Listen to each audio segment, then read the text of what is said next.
Millions of Americans that currently have no job at all. Here to discuss both sides are Democratic strategist Zerlina Maxwell and Republican strategist Ford O'Connell. Zerlina, I'm going to let you start because these folks are out there protesting. They're not making a lot of money. There's a lot of people out of work. What's your take? Well, I think that going hungry and being starving are two different things, right? These people are making $7.25 an hour, which is barely $300 every week if you're working full time. A lot of them are limited and not able to even work full time. You shouldn't be working full time and then have to live in a homeless shelter.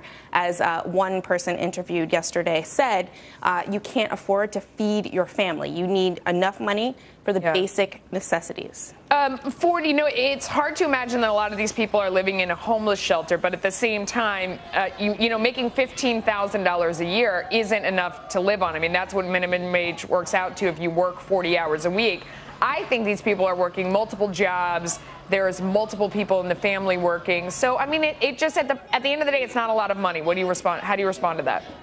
Well, my heart goes out to them. I understand their frustration, but not only is this not the right time, they're not targeting the right folks. Most of these fast food restaurants are individually owned, and they're small business owners who are in compliance with the law and providing jobs. Look, most of these restaurants basically net about $88,000 a year. And on top of that, they usually have to pay a load fee to be part of the franchise, which usually comes out to about $450,000. It takes these folks about 5 years just to break even on this investment. So in my opinion, they're small business owners who are providing a public good. And if these protesters really want to take it up with someone, take it up with the state government or the national headquarters. You're targeting the wrong folks. Zerlina, there are some good points in there because the problem is that the people that own these restaurants, these franchise owners, aren't making a mint. So if they're forced to raise the minimum wage, it's not like it's coming for, where's the money going to come from? They're going to have fewer workers working there, or they're going to raise the price of the food. I mean, maybe the answer is to not have fast food and to only have expensive food. No matter how you cut it,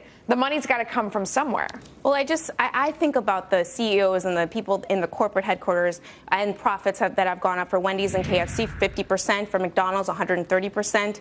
These people are making money hand over fist. They can give back to the workers. But these are franchise owners that we're looking at right now. I think a company like McDonald's can give back to the workers. They don't need to be making millions and millions and millions while their workers are starving. They need the labor in order to become profitable. I mean, Ford, do you buy that argument? There's no one at McDonald's making millions and millions and millions of dollars. I mean, you have the franchise owners. You raise the minimum wage. Okay, so let's say that's true. You raise the minimum wage, they're going to raise the price of the cheeseburger. That's what's going to happen. That's exactly right. They're going to pass it on the consumer. And really, these are low barrier to entry jobs, and they're providing a public good. I'm not sure that a McJob is supposed to be a McCareer. And frankly, the mere fact that you can work flex hours means that you should be spending your spare time working on improving your skills, whether that's going to community college or whatever. And I think a lot of people really need to exercise some more personal responsibility here.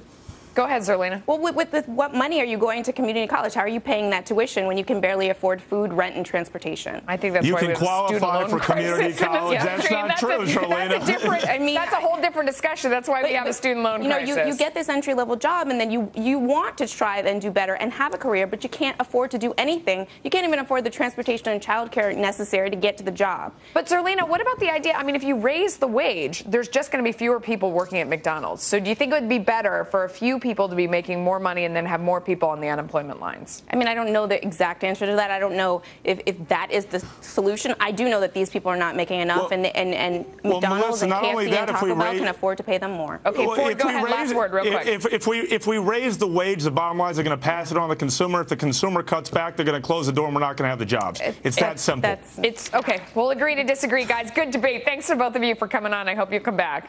Coming up on Money, a new study torches the fracking boom, saying it's no road to U.S. energy independence. One environmentalist says